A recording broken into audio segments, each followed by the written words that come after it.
Let's go guys, tara magluto tayo. Sinigang na hipon. Let's go. At dahil mainit na ang ating kawali, naglagay na tayo ng mantika at magigisa tayo ng bawang. Susunod na natin dyan ang sibuyas. At maya-maya lang, ilalagay ko na rin ang kamatis, pampaganda ng kutis. At hahaluin lang natin ng konti at naglagay tayo ng water from Laguna Water.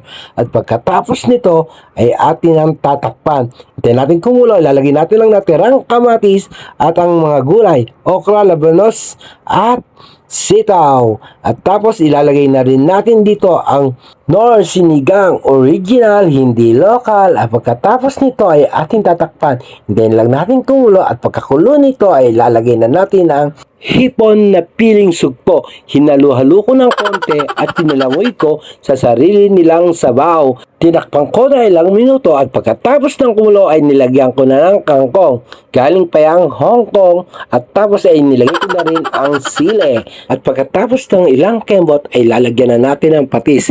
Pampakumpleto ng lasa. At may ilang minuto pa, titikman natin. Aba, teka. Nakikinagtataka.